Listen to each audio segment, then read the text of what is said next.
Good morning, everyone. Thank you for joining us. I'm Steve. And I'm Scott. And together we are Backyard Musings, broadcasting live Apple Valley Science and Technology Channel. Nice and warm. It's like, Beautiful look, day. I'm wearing a short sleever, man.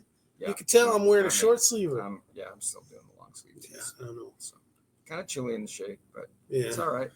Wind's blowing, a little breeze, so it's all really good. Nice. Really nice day, though. Maybe we've turned the corner. Maybe. It's spring. Definitely, it's in the air. We'll see. Is it possible to track groundwater under the earth via aircraft? This is really interesting. It is. NASA thinks yes. This jet tracks snowmelt as it travels underground to replenish depleted groundwater reserves. The NASA jet is equipped with radar technology so sensitive it can detect ground movements thinner than a nickel. The work could unlock solutions to one of the American West's most pressing water challenges, preventing groundwater supplies from running dry. And groundwater rights, that is a real fight, definitely here in the West. Yeah, and some of the stats in the story are staggering as far as what we grow here in the People's Republic of California. Yeah. So crazy. Yeah. I mean, San Joaquin Valley is like the breadbasket of the world. That's a huge grow area. Okay, would you like to know more? So in late February, a NASA aircraft equipped with habitated aerial vehicle synthetic aperture radar, UAV-SAR, conducted the first of 6 flights planned for this year, passing over a roughly 25-mile stretch of the Tulare Basin in the San Joaquin Valley, where foothills meet farmland. And that's, if you're not familiar, that's kind of the central part of the state. Near Fresno. It runs from Bakersfield, all the way up, I think, to Stockton, or maybe even above Stockton. It's the San Joaquin. Yeah, it's a huge. Yeah, it's like Grapevine. Huge all the way up Sacramento. Yeah, huge valley. It's a zone. It's a zone experts think holds a key to maintaining water supplies for one of America's most productive agricultural regions.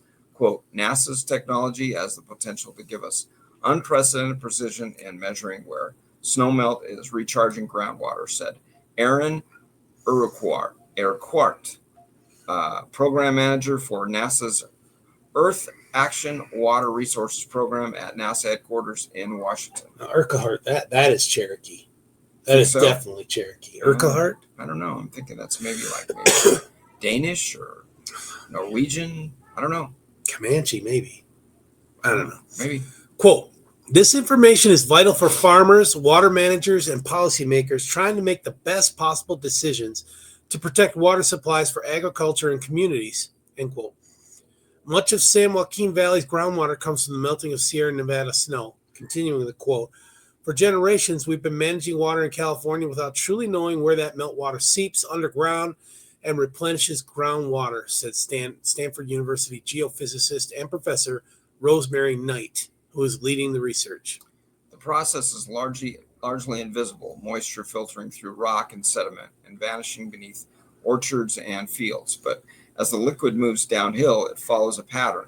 Water flows into rivers and streams, some of it eventually seeping underground at the valley's edge or as the waterways spread into the valley. As the water moves through the ground, it can create a slight pressure that in turn pushes the surface upward. The movement is imperceptible to the human eye. You can't see it. But NASA's advanced radar technology can detect it. To the thickness of a nickel. That's how much it can detect the ground moving up. That's amazing, yeah.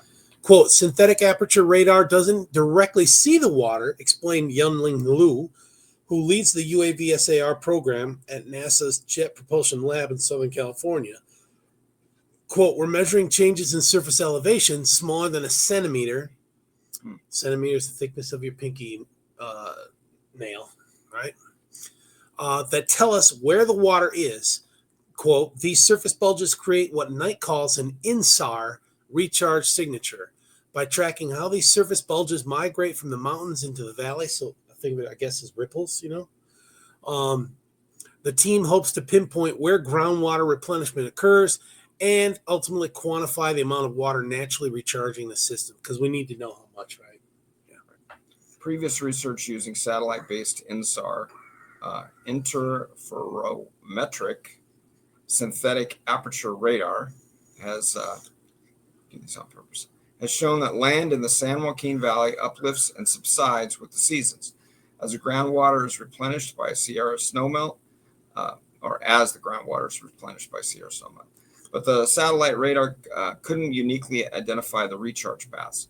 Knight's team combined satellite data with images of underground sediments acquired using an airborne electromagnetic system, and was able to map the major hidden subsurface water pathways responsible for aquifer recharge. NASA's airborne UAV SAR system will provide even more detailed data, potentially allowing researchers to have a clearer view of where and how fast water is soaking back into the ground and recharging the depleted aquifers. California's Central Valley produces over a third of America's vegetables and 2/3 of its fruits and nuts. That's staggering. That is. The southern portion of this agricultural powerhouse is the San Joaquin Valley, where most farming operations rely heavily on groundwater, especially during drought years. You think about all the food that we buy that's from South America. Or, Bananas. Yeah. Citrus fruits from there. Yeah, lemons. Yeah. And then, yeah, that's just an amazing number. Yeah. Water managers have occasionally been forced to impose restrictions on groundwater pumping as aquifer levels drop, which is a sore subject here in California, especially in the San Joaquin. Yeah. Some farmers now drilling increasingly deeper wells, driving up costs and depleting reserves.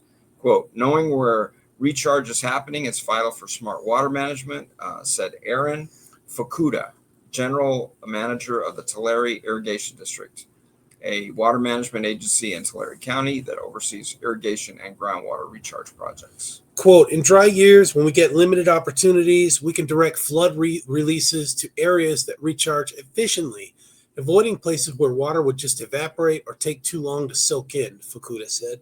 In wetter years like that's really smart. I mean, to direct the water so that it won't evaporate but go into the ground. That's smart. In wetter years like 2023, it's even more crucial. We need to move water into the ground as quickly as possible to prevent flooding and maximize the amount absorbed. That's brilliant. Yeah. Something that we haven't seen a lot of in the state, right? Yeah. Brilliance when it comes to water. Yeah. NASA's ongoing work to monitor and manage Earth's water combines a range of cutting-edge technologies that complement one another, each contributing unique insights into the challenges of groundwater management.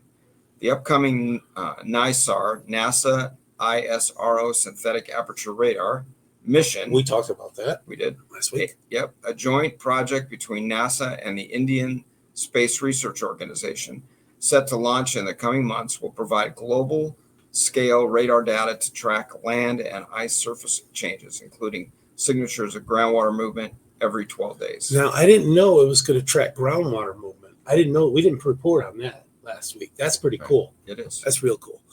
In parallel, the GRACE satellites, operated by the German Aerospace Center, German Research Center for Geosciences, and NASA, have transformed global groundwater monitoring by detecting tiny variations in Earth's gravity, offering a broad view of monthly water storage changes across large regions. The Gravity Recovery and Climate Experiment and follow-on GRACE and GRACE-FO missions have helped expose major declines in aquifers, including in California's Central Valley. But their coarser resolution calls for complementary tools that can, for example, pinpoint recharge hotspots with greater precision. Together, these technologies form a powerful suite of tools that bridge the gap between regional scale monitoring and localized water management. NASA's Western Water Applications Office, WWAO, also plays a key role ensuring that this wealth of data is accessible to water managers and others, offering platforms like the visualization of the in situ and remotely sensed groundwater observation, VIRGO, dashboard to facilitate informed decision making. That's cool. Yeah. So if you know anything about our water here, we don't necessarily have a water issue when it comes to water coming into the state because of the snowpack, or we have a water storage problem here. We don't store water well in California, especially in Southern California, as was seen during the Palisade and Altadena fires a couple months ago, right? Yeah, water storage. Right. And our water usage, we have more there's more population in the state of California Much than more. there is any other state. Much more. I mean, the next largest I think is New York. New York. We're probably more than 10 million above New York, I think. Above A lot of people. Yeah. And those are the ones that we know we have. So yeah, so our problem is not water coming into the state. It's the way we use it and the way we store it. It's a problem. Southern California, especially, because I mean, we import a lot of our water here. From where, like Snake River? Owens Valley, the eastern slope of the Sierra. A lot of that water comes down from that, and the LA Aqueduct comes all the way down.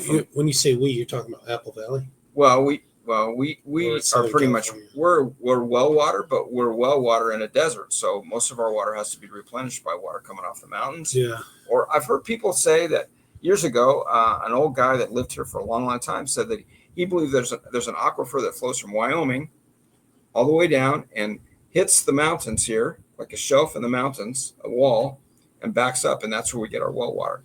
A lot of people think we get it from the Mojave River. There may be some wells in the Mojave River, but and we have a friend that's kind of a water guy. Yeah, he would be able to speak more intelligently. I don't think he's the Wyoming proponent. I think he's the Mojave. So? Yeah. You think so? Yeah. Anyway, I mean it's all good, but I mean we have water here, but it's getting deeper and deeper. They got to drill deeper and deeper for it. Which costs money, right? Costs money. Right? Yeah. And it ain't cheap. There's a lot of caliche here, a lot of rock in the ground. So when the well drillers start doing that, it's more money to drill. So but anyway, good topic. Yeah. All right, folks. Thanks for joining us. We'll catch you in the afternoon. Take care, everyone. Thank you.